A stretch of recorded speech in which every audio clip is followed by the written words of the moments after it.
درود پاک میں اللہم صلی علی سیدنا شفینا صلاۃ و سلام علیک یا رسول اللہ صلی اللہ تعالی وسلم۔ تو وضو ایک افضل ترین اور اعلیٰ ترین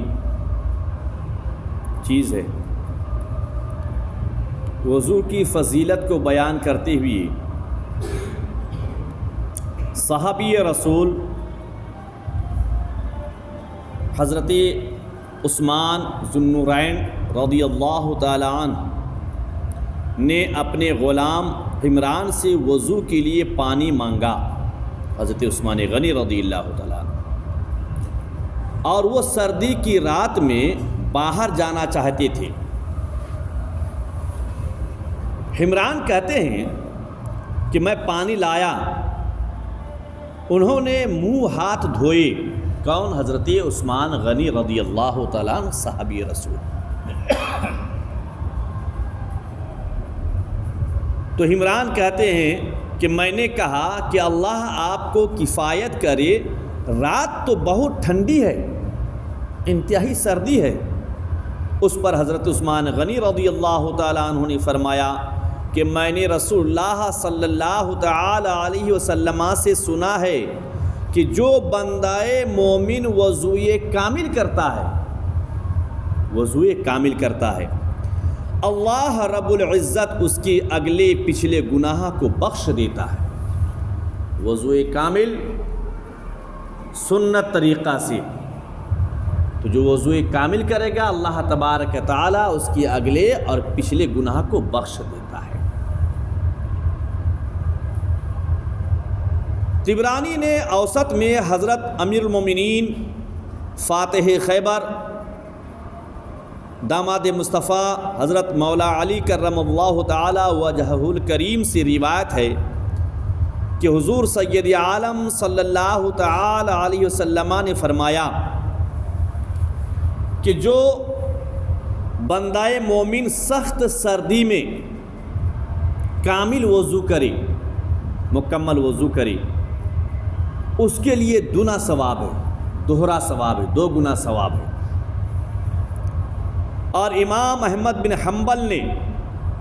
حضرت انس رضی اللہ تعالیٰ عنہ سے روایت کی کہ آقا کریم رؤوف الرحیم نے فرمایا کہ جو ایک بار وضو کرے، یعنی اعضائے وضو کو سنگل بار دھوئے، ایک بار دھوئے، تو یہ ضروری بات ہے کہ ایک بار دھونا ہی ہے۔ اور جو دو بار وضو کرے، یعنی ڈبل دھوئے اعضائے وضو کو، اس کو دو گنا ثواب ہے، ڈبل ثواب ہے۔ اور جو تین بار دھوئے،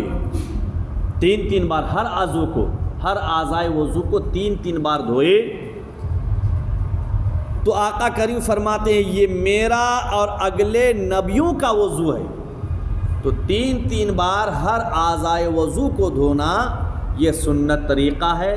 اور آقا کریم فرماتے ہیں یہ میرا اور اگلے نبیوں کا وضو ہے۔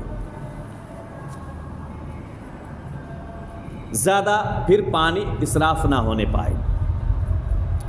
مسلم شریف میں حضرت عقبہ بن عامر رضی اللہ تعالیٰ عنہ سے روایت ہے کہ رسول کونین صلی اللہ تعالی علیہ وسلم ارشاد فرماتے ہیں کہ جو مسلمان وضو کرے اور اچھا وضو کرے اور پھر کھڑا ہو اور باطن اور ظاہر سے متوجہ ہو کر، یعنی اس کا ظاہری بھی اعضاء اللہ کے جانب اور باطن بھی اللہ کے جانب، اندرونی اعضاء بھی اللہ کے جانب کر کے 2 رکعت نماز نفل پڑھے، جس کو تحیۃ الوضو کہتے ہیں، تحیۃ الوضو۔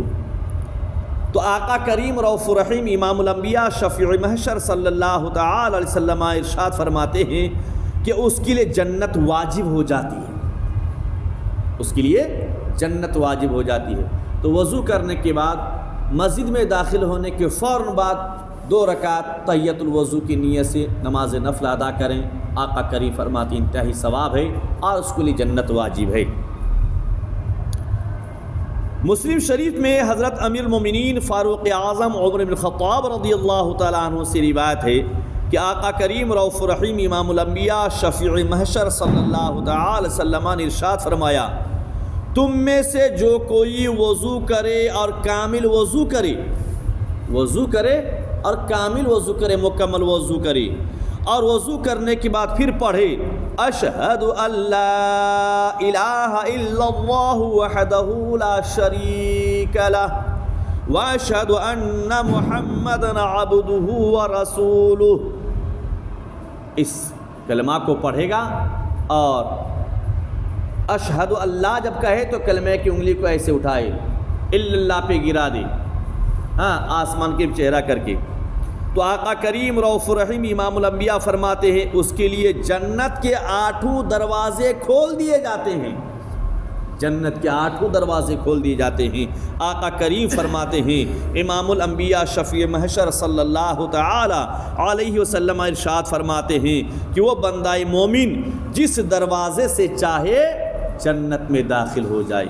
جس دروازے سے چاہے۔ تو میرے عزیز دوستو، وضو کی انتہائی فضیلت ہے، اس لیے ہمیں چاہیے کہ ہمیشہ باوضو رہا کریں، گھر سے نکلیے وضو کر کے نکلیے، اور کوشش یہ کیجیے کہ ہمیشہ باوضو رہیں، اور کبھی اگر وضو ٹوٹ جائے، قریب میں ہیں آپ مسجد میں آ سکتے ہیں، اپنے گھر میں جا سکتے ہیں اور گھر جا کر پھر سے وضو کر لیجیے، چونکہ جب وضو کریں گے اور ہمیشہ باوضو رہیں گی، جسم پاک رہے گا، سوچ ستھری رہیں گی، سوچ و بچار صحیح رہے گا، گندی خیالات اور غلط سوچ سے ذہن بالکل پاک و صاف رہتا ہے۔ اللہ تبارک تعالیٰ اس کے جسم کو ہر مہلک بیماری سے اللہ تبارک تعالیٰ محفوظ و مامون رکھتا ہے۔ اللہ کی بارگاہ میں